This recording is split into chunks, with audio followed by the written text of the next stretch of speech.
Well, we're talking today about real jobs and a real economy on Answering Pilot. Dustin, glad to be with you today. Glad to be back. This is our part 4 of our America First mini-series, I guess you could call it. Yeah. So we've talked in the last 3 episodes about some of those planks of the America First platform that Donald Trump ran on. And this is going to be our 4th installment of that. Yeah. Like I said, we're talking about the economy a little bit and jobs. That's right. So. Yeah, it's not our purpose to criticize the president, but at the same time, you mentioned that these are the things that he campaigned on, and they've been pretty much there through the 3 campaigns. But he's made a complete reversal, it seems to us, and I think it's obvious to a lot of folk, but a complete reversal on every one of these planks. And so that's one reason we're talking about it. But ultimately, we're talking about, it's what's happening in our culture right now. And of course, we're about answering Pilate. What is truth? Well, truth is the Lord Jesus himself. Truth is God's word. And God's word has something to say about every area of life. And God's word can and should be applied to our lives. And in different contexts, we apply it in different ways. If we were in the counseling room, we'd be talking about specific issues going on in someone's life. But since we're here doing a larger podcast for a larger context, well, we're going to talk about these larger issues. So the economy is certainly fair game, as it were. Sure. So, yeah, didn't mean to interrupt you. No, you're good. And just to reiterate, as we talked about in our first episode of this mini-series, as you alluded to, we're talking about, is it biblical to have an America First mindset as an American citizen? And which we delved into that and said that we do believe that there's a gospel focus there to want good things for the land in which we live. And so now we're talking about how do we biblically think about these things under that context of America First. And so today, let's talk about money. That's right. That's on everybody's mind these days, no doubt about it. I think one of the things that the America First platform included was certainly real jobs, real economy, or maybe we could term it this way, economic independence. That would be one of the issues, bringing back jobs and manufacturing. And of course, that's harder to do than simply to say. So we understand that. It's not like any of us, well, maybe some of us, but I don't think you or I believe that Trump could just snap his fingers and jobs would come flooding back and manufacturing jobs. It's a different dynamic than it was. Textiles built our part of the world, but we're not bringing back textiles to Greenville, South Carolina, or wherever. Could be Spartanburg, South Carolina, or Macon, Georgia, wherever textiles were keying in the South, that kind of thing. So anyway, but we do want to have, I think, this focus on rebuilding the domestic economy, because you've got inflation, you've got job loss, you got a lot of jobs being exported overseas, you got a lot of folk flooding into the United States, which goes back to a previous installment of this mini-series that you talked about. A lot of folk flooding in, taking certain jobs by design. So obviously, these are very, very important issues. So we want to talk about creating American jobs, things like promoting fair trade. I want to obviously say something about that. I know you do too. Sure. Reducing reliance on foreign labor or offshoring. Those are some of the things that the president had campaigned on. So, again, why is that important? We agree with those things. And we want those things to be implemented because, as we said just a moment ago, a lot of folk are suffering right now economically. And if you're suffering economically, then you're suffering in other ways. Sure. And so that's an issue, particularly from a human perspective, but particularly from a biblical perspective. I want to give you a quote right here, if I can. And this will help us to launch. Just been saying some introductory stuff, but one of the things we have mentioned, young people in particular, a lot of them, they've got kind of a hopelessness with reference to their future. Very much so. A hopelessness with reference to what we would call the American dream, just because of inflation. Housing. We were talking this morning. We were, yeah. My dad bought a house that I grew up in till I was about 12 or 14 years old. And he bought it in the 1960s, and he paid $18,000 for it. That house right now is over $300,000. So without belaboring the point. Right, yeah. I mean, talking about inflation, that wouldn't even buy a car now. Right. And he bought a whole house for that. Exactly. Yeah, we were talking about, I bought a home 6 years ago, and the home prices in the area have inflated 50% since I bought it. Yeah. And so, on the one hand, that sounds great. Hey, look at all this equity I just built. But it also means if I ever tried to sell it, I've got to buy something else at that inflated price as well. Yeah, that's right. Yeah, that's part of the problem, is even for those who want to do that. I might like to downsize, but man. But you're going to pay as much to downsize as more downsize than you did when you bought your bigger home. That's exactly right. And so you look at young people, they're just starting out, and it's like, well, what are we going to do? How are we going to survive? Because back in the day, you could buy a house on a single income. And now I would venture to say it's next to impossible to buy a house on a single income. So we've created some massive problems economically here, and that's part of the issue. But here's Dave Ramsey saying something, and again, I'm gonna quote somebody after Ramsey who criticized him, and it's not my purpose to criticize him per se, but we've talked about that boomer mindset versus that younger mindset. I don't think a lot of boomers understand, and so anyway, we'll just let the quote speak for itself. Ramsey's done a lot of good for a lot of people, though. Sure. I'll just go ahead and say that. But he said a $600 pressure washing job can be the first step to making $150,000 a year. He says, you don't want to be 63 years old still pressure washing. True. But to get through this week, you can do a lot of pressure washing. Use the pressure washing money to pay $10,000 for code school, then go make $150,000 a year coding. Every move should be a step toward where you want to be in 10 years. Now, that might sound reasonable, especially 2 years ago. He made the quote recently, though. Right. We'll talk about why that's the case. But here was one response. This is on the Twitter. What is it? X? Sorry. Yeah. This is in the X-verse. Do they call it that? I have no idea. We used to call it the Twitterverse. I don't know. I'm a boomer, so I'm out of touch. The Elon-verse? The Elon-verse, yeah, exactly. Anyway, here's the response, though. This is a perfect example of the boomer disconnect that makes millennials and Zoomers angry. He says, your power washing gig got crushed because illegal immigrants getting free housing and food on our dime underbid you into oblivion. Well, that's true. And then your coding jobs was handed to an H-1B visa Indian. So what's your advice now, Dave Ramsey?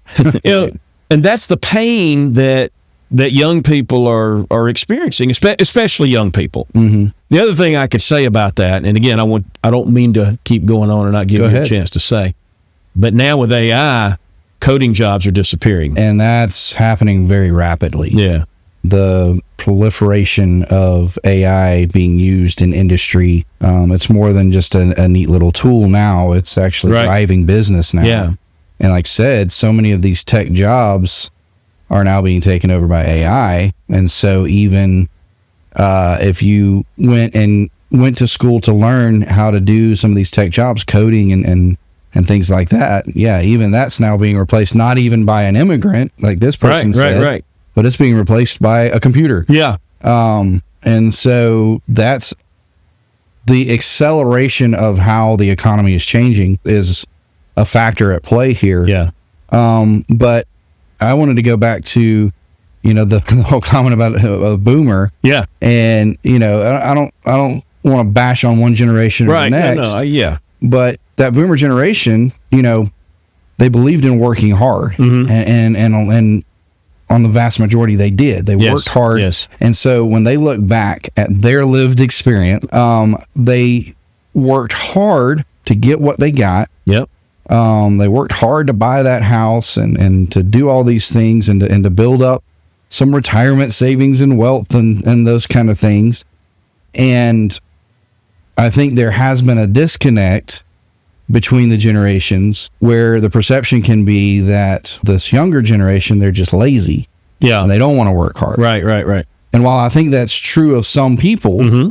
I don't think that's a generational thing. Agreed. I think that's true across generations. Agreed.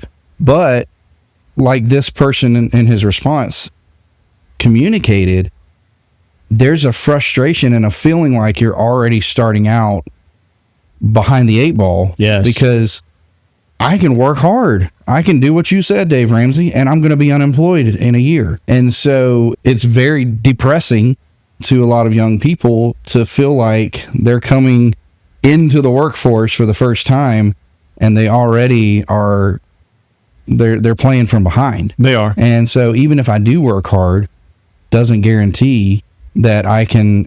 And so the boomer says, well, just stop going to Starbucks and getting the $7 coffees and Right. things. And yes, there are things that we can do to better handle our expenses, but at the same time, it's a lot more difficult now than it was when my parents were working, even when I was in high school and college and doing the pressure washing or the lawn cutting, the side job type things. It's a vastly different world today. Yeah, it's different. And to your point, we joke around because I'm a boomer, last of the boomers. I was born in '64, and but we say I don't identify as a boomer. I identify as a Gen Z, and I mean, we're just joking. Sure. But I do agree with what you said, because I do want to say, when the younger folk blame boomers in general for all the economic woes we have, well, that's not really fair. No. There are a lot of selfish boomers. There's no doubt about that. But that's not a generational issue, just like what you were saying. That's just a human issue. That's a sin issue. Because again, you said we were talking about so much of what's driving some of this job loss is from the technology sector. No offense, but the boomers don't know this technology. No, they don't. So it's actually the younger people that are developing these AI programs and all of this that are actually shooting themselves in the foot in a lot of ways. No, that's right. So like you said, you do have some lazy Gen Zers, but you got some hardworking Gen Zers. Right. You got some lazy boomers, and then you had a lot of hardworking boomers. And so some greedy boomers, but just some average, normal Christian boomers. Right. So the problem is not with the boomers. Right. The problem is with the economy, which, if it were a free market, that's just controlled by market forces, but it's not. It's a regulated market. And so it's the government. If we go back to that, and that's why we're saying, well, Trump wanted to fix some things. He hasn't done that. In fact, it's gotten worse, which is astounding to me, but nevertheless, that's where we're at. And, but like you're saying, a lot of the frustration and the venting coming from the younger folk it does seem that some of the boomers, like from time to time, let's just say, like a Dave Ramsey, are sort of tone deaf or unaware. And again, we could talk about the AI. We'll probably do a whole episode on that. Oh, for sure. Because that's what's coming. And it's coming like, I don't know if you could hear it. We just heard a train out back of our undisclosed location in the United States. But, it's like Dave Ramsey talking about the pressure washing job and then the coding job. That coding job's going away, but it was already going away. But the H-1B visa, you're literally, you're in a system where now it's almost automatic. Now, not everybody would do this or feel this way, but if you're going to do what the culture does, it's almost automatic that you go to college now. So you're going to college. Why? So that you can get a good job, so that you can be successful in life. And so you spend thousands and thousands of dollars on college, some of it scholarship, but some people, they don't get all the scholarships. So they rack up a lot of debt. Yes. And then they get out into the workforce. Now, wait a minute. Now I got college loan debt. I need a double income to just even buy a house, if I can do that, because now the average age of, maybe, I don't know if it's average or median, those are different things, but nevertheless, like 40, where it was like 22 not that long ago. So anyway, I've got all of these issues, and you tell me I'm going to have a good job, but now I find out, yes, my coding job has been intentionally replaced because of not only an open border policy, but the economic incentives and other incentives that we give folk, from other countries to come in here and work. Why? Because they'll work cheaper. And listen, corporations, businesses, they're going to do that because they're looking at the bottom. Cost. Yeah, cutting costs, looking at the bottom line. And so all these American young people are cut out. And that's why we're saying America first is not unbiblical. It is biblical because we should care. Listen, I care about Indians. I care about Spanish folk and the British and the Germans. I really do. From a gospel perspective, I want them to be saved. I want them to flourish.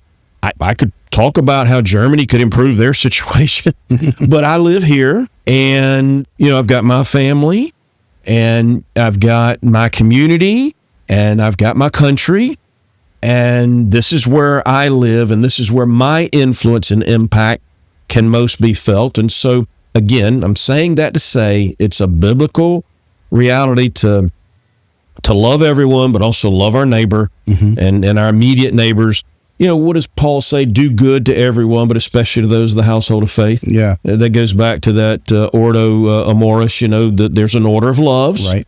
And so when you put it that way, we should have an America first dynamic, not because as Christians we think Americans are better, but because you and I, as American Christians, live here in America. If I lived in Germany, I'd be advocating for a Germany first policy. I just don't live there right now.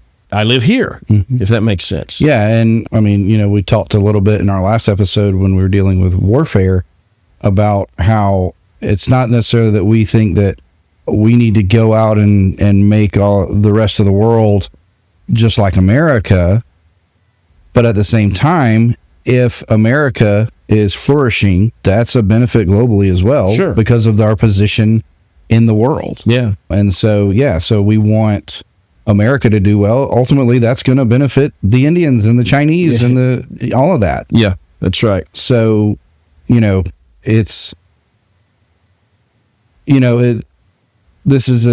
this one maybe feels a little more tricky because ultimately when we're talking about the economy and jobs and all that, we're talking about money. And, when Christians start talking about money, that always gets a little sticky. Yeah. And, people love to say, misquoting the verse in two different ways, that money's the root of all evil, which is not what the verse says. Right.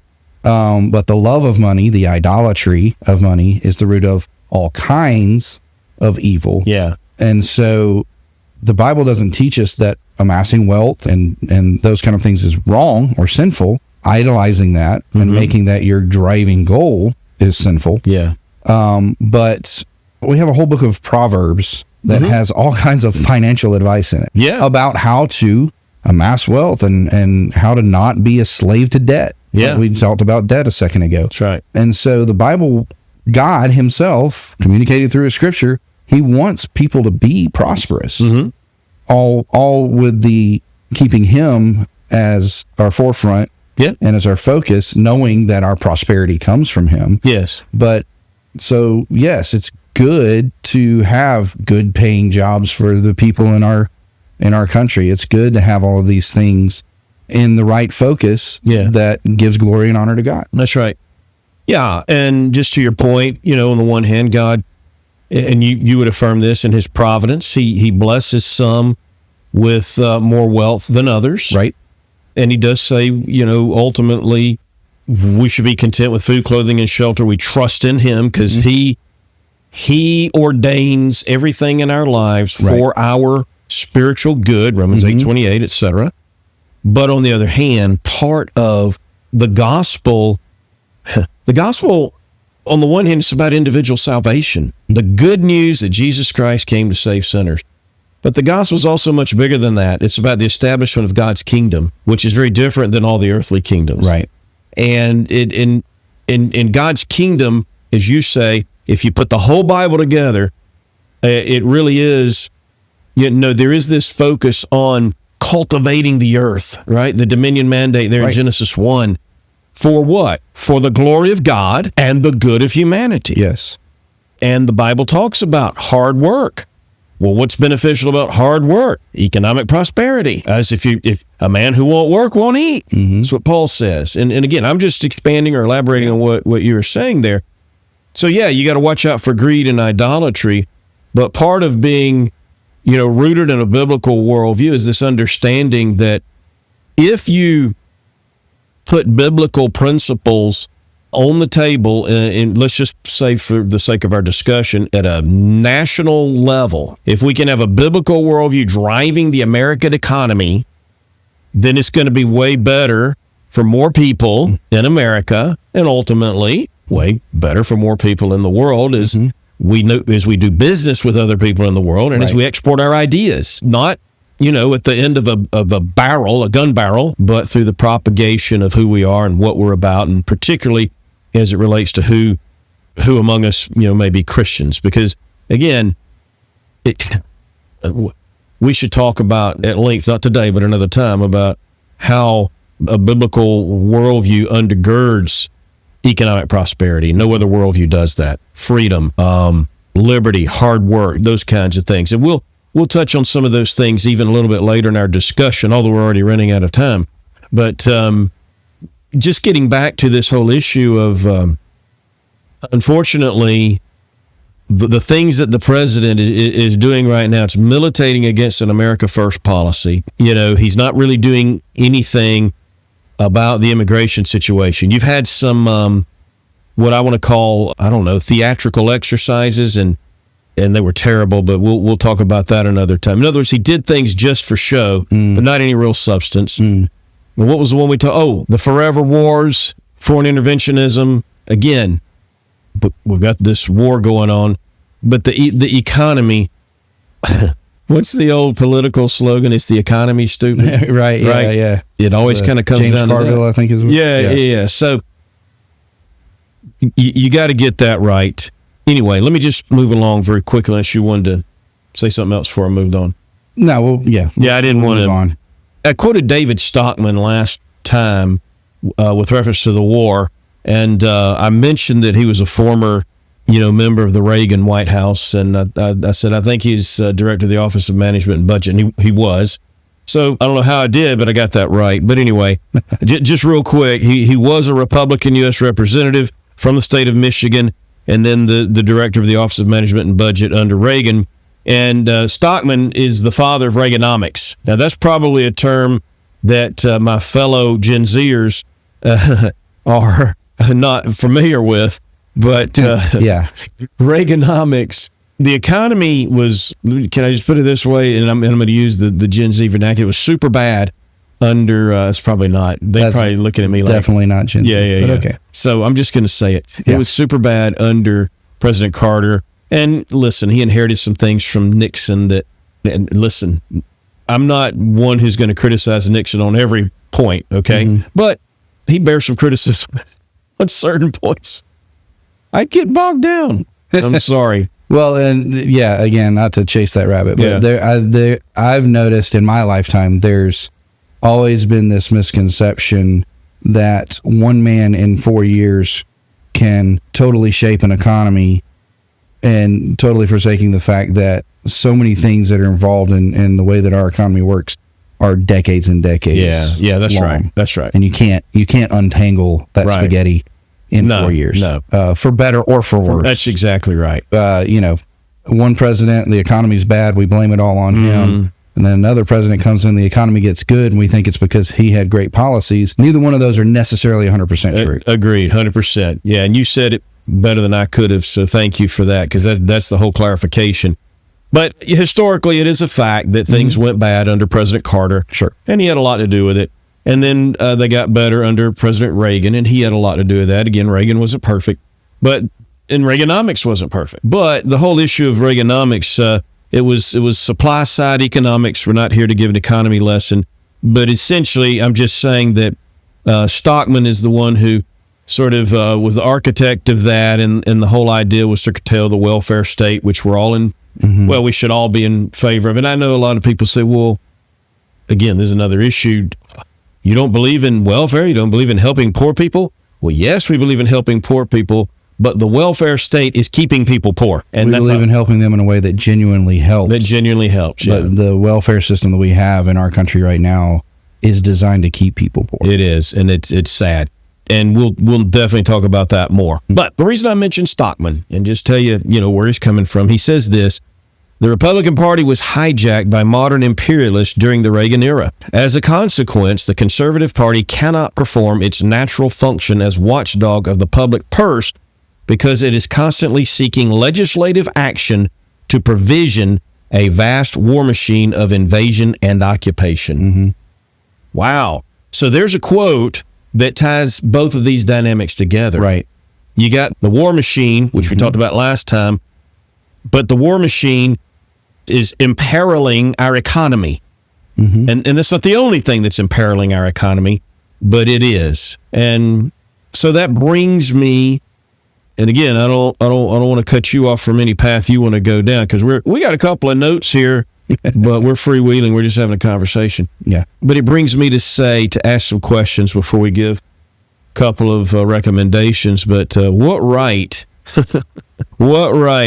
does the government have to take away money through taxation? That's what we're talking about. You come in, you take my money, and if I say, well, no, you can't have it, you're going to jail. I'm going to jail. So you're forcing me to give you my money that I worked hard for. So what right do you have to take my money, or the money of the American people, and use it to export jobs overseas, or to make it impossible for college-educated Americans to get jobs through bringing in the whole H-1B visa program? What right do you have to do that to the American people? What right do you have to open the borders so that this flood of cheap labor comes in and takes away all the pressure washing jobs? I mean, I could go on. I'm just asking, why do you think you can do that to the people that you have sworn to protect and promote? Yeah, and where's the logic in it? Because you are taking, as you said, money from your citizens by force and using it in a way that is crippling your own citizens. Yes.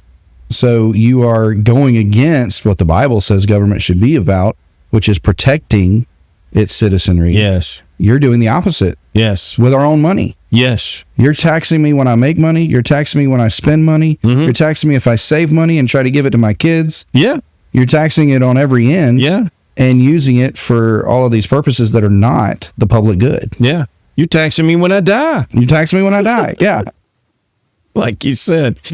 Oh, my goodness. And, of course, all of the spending on the war machine, and then taking our money and supporting foreign countries.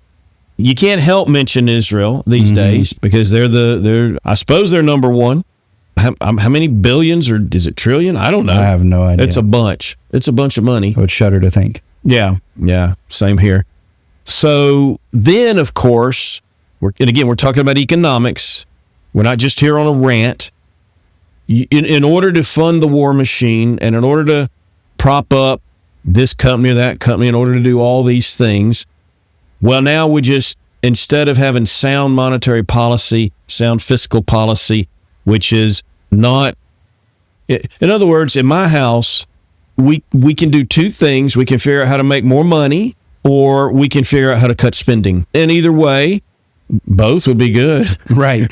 Yes. But sometimes you got to cut spending. We always say, okay, we're going through a season where we're going to tighten our belt, for whatever the reason. I remember when I went to seminary. Right, yeah. I had to tighten my belt. We didn't go out to eat for like 2 years. Listen, a big night for us when I was in seminary was Wednesday night, because we go to Little Caesars, because you get 2 pizzas for $5. So you feed the whole family, everybody's happy. And now that I understand food and preservatives and, all the junk we, better nowadays, I'm not eating 2 pizzas from Little Caesars. And I'm not criticizing Little Caesars. It was a staple after I got out of seminary. I mean, it's like Little Caesars every week. Right? I'm watching the ball game. I'm doing Little Caesars. But anyway. Well, and speaking of inflation, yeah, now that Little Caesar, it's 1 pizza and it's like $8. Yeah. For the 1 pizza. Yeah. You used to get 2 for $5. Yeah, I forgot where I was going. I got so excited about the pizza.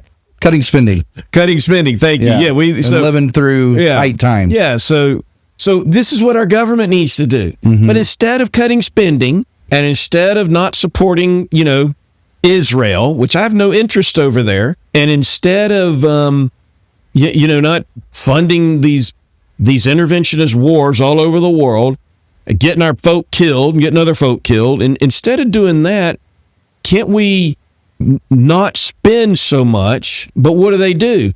They spend. They don't cut. And so now they have to print more money. And when you print more money, and I know I'm not saying anything that a lot of folk don't know. Maybe there's some folk but when you print more money, you increase the money supply, then every dollar is worth less. And that's one of the major reasons that we have inflation. And that's why my dad's $18,000 house now costs more than $300,000. Right. That sounds like I'm yelling. I'm not. You're good. So this is super bad. Yeah. Just to use that terminology. So we got runaway debt now. Yes. I mean, literally runaway debt. And that's not just a phrase. We'll never pay our debt off. There's a reckoning day coming. And we've created a society of debt too. Yeah. Our nation is in debt that is cartoonish in how big it is. Yeah. Like you said, it doesn't even feel like a real number anymore. No. Right. And I mean, it's doubled in my lifetime, the national debt. Oh, yeah. Actually, way less than my lifetime. Mm-hmm. My adulthood, it's doubled. But that also has trickled down, to use a regular term, Reaganomics. into, I can't cite a source, but I'm pretty sure I've read that the Gen Z generation, is the most in debt generation that we've ever had. Wouldn't be surprised. And again, it's because of these things that our government is doing to us to cripple us. Yep. And so many people are having to go into debt just to get by. Yeah. But it's crippling. And the Bible speaks to debt as being a bad thing. Yeah. It makes you a slave to your creditors. Yeah.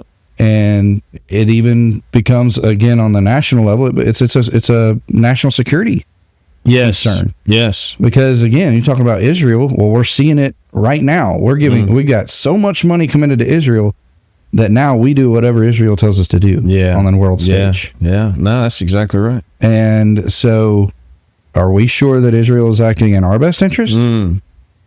I don't know that they are. I don't think so. But we're gonna do whatever they tell us to do. Yeah. Because we have so much money tied up with them. Yeah. You know what popped in my head? I don't think so, Willis. But anyway, that's another Gen Z joke. But yeah, Gen Z's definitely know. Yeah. Yeah.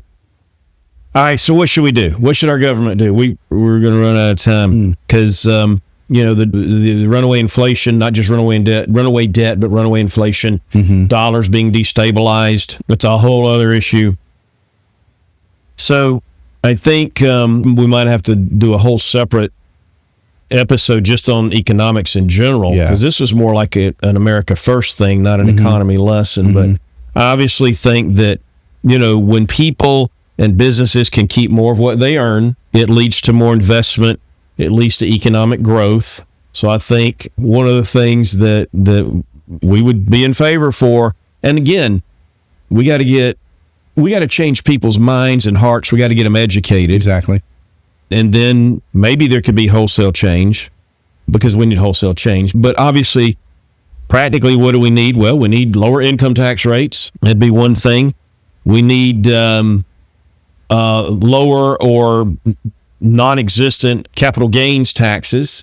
Well, why would I say that? Well, because a lot of folk are discouraged from making investments because they get taxed on the gain. Okay, well, so we're discouraging economic growth and economic prosperity and more money in the economy and investment and all the bit. Yeah, because when people invest, that benefits the greater economy. Yeah. So when people stop doing that because they don't want to pay the capital gains tax, that hurts the larger economy. Yeah. Yeah, so lower taxes all the way around, reducing regulation, again, all of these things hamper investment. They hamper growth. They hamper jobs. Hamper or hinder, whatever. Either way. I just jotted down a couple things that are pet peeves of mine. I mean, listen, we could list 100 things, so these are down the list, but still, I'm going to say it anyway. Curtail permits and licensing requirement. Why should I have to have a license to help people? I don't know. I'm just going to say, why should I have to have a real estate license? I'm just throwing that out. It's a tax. Now, look, you want to have a professional organization, and you say, okay, realtors are professionals. and we have a code of ethics. And okay, I get that. Yeah, we need that. And we need real estate professionals, just like attorneys and other professionals, to be ethical and all that. But let me give you a better example. That's probably not the best example in the world. Maybe we should have a real estate license. I don't know. Well, go ahead. Sorry. No, you go ahead. But I think that that example is an example of how the government tries to solve, because ostensibly the reason is you want to protect the customers, the consumers, from fraud and from shady deals and those kind of things. Yeah. But the government's answer to that is, well, let's just make the people doing it pay a fee. And that somehow is going to guarantee that now these people are operating above board and on the up and up. And we know for a fact that doesn't guarantee it. We still see people that are licensed that do shady deals. So, again, it's a government solution that doesn't work, but which is just throw money at it. Yeah, I'm with you. What if we let the market handle it, and whether it's the National Association of Realtors or the local associations of realtors or real estate professionals themselves, what if they demand professionalism and ethics, and we want to rid our organization of shady dealers? So there's some responsibility on our side. Because then the market says you can't do business if you're not willing to abide by these regulations of code of ethics. Instead of the government saying, if you don't pay our tax and buy our license, then we're not going to let you operate. That's right. Yeah. Probably where I was going, though, a minute ago, probably a better example. If I want to add a bathroom in my house, I got to get permission from the government. I can't just do it. To do something to your own house. My own home that I own, even if it were, which it's not, but even if it were paid for, if my home cost $18,000, it'd be paid for. It'd be paid for because I've lived there 27 years. But anyway, my own home, like you say, I got to give the government a fee. And that's all it is. And like you said, when you think about all the fees and all the taxes that we pay in the different, it's more than 50% of our income. So I'm working 6 months out of the year just to pay the government. And then the other 6 months I'm working. Because the irony is that all of these regulations, they actually generate more fraud, because you've got all of this money that you have to pay to buy these permits and licenses and all of those things. Where's that money going? What is it funding? And we don't ever know. We never know. And so, we, again, to go back to something you said earlier about the theatrics of, we bring in an Elon Musk and a Doge department that's going to expose all this fraud and waste, and it didn't really end up going anywhere or accomplishing anything. But that's the type of fraud and waste that we were told was going to be discovered. And that's what these regulations that are supposedly in place, the government will tell you, we're just trying to help you. But they're actually generating the very thing that they're claiming to try to prevent. Go back to Ronald Reagan. Do you remember the famous quote? I'm from the government and I'm here to help. He said, anyway. No, thank you. No, thank you. All right. Lots of other things we could touch on. We want to, let me just mention a couple of other highlights. Can I? Yes. All right. So business competition lowers prices and improves quality. So why don't we encourage competition? Why don't we eliminate government-created monopolies and government giving out special favors to their special businesses and lobbyists? Why don't we eliminate corporate subsidies from the government, what we might call crony capitalism?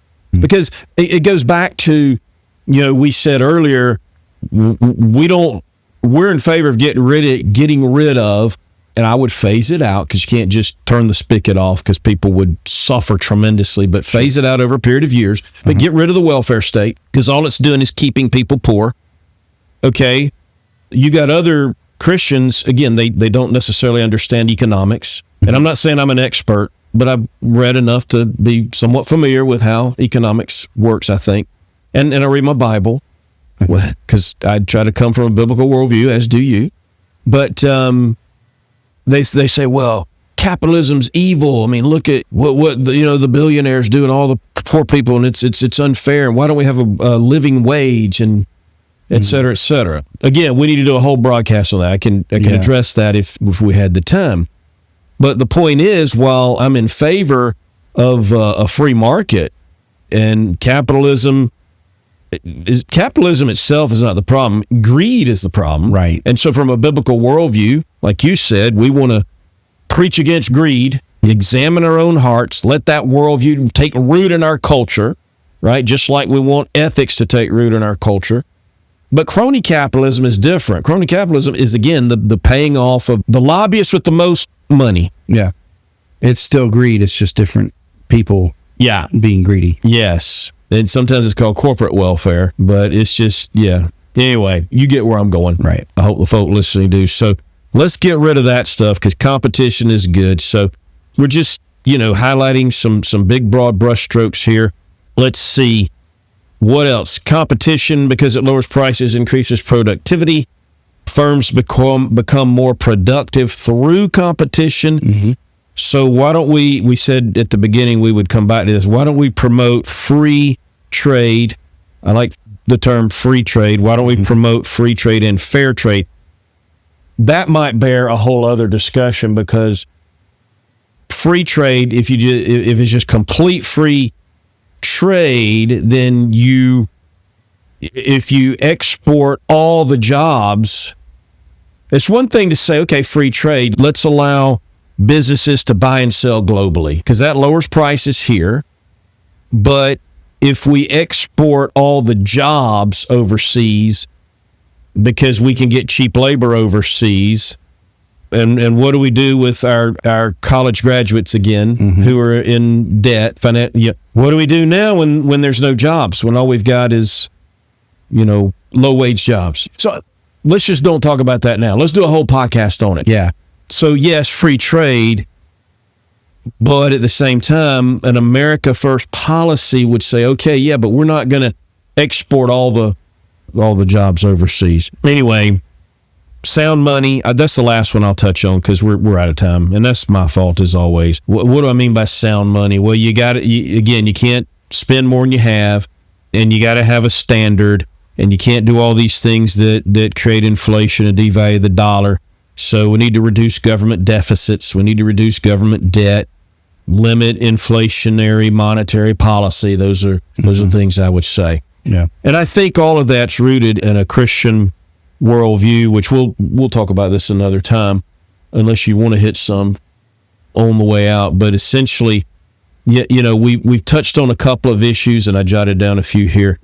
Private property. These are things that are rooted in Scripture. The dignity of work, being a good steward. Anyway. Yeah, I mean, all of these things come from the garden. Yeah, there you go. Yeah, God gave us a command to work. Yep. Work is not a result of the fall. Toil is futility in our work but work is a good thing. Yeah, it's a good thing. It was a gift from God. It was a blessing to Adam to have work to do. Yeah. In the garden, and stewardship, taking good care of it. And again, all of this comes back around to we want prosperity to take place. Why? Because we serve a God who is bountiful in his gifts, and he's gracious to us.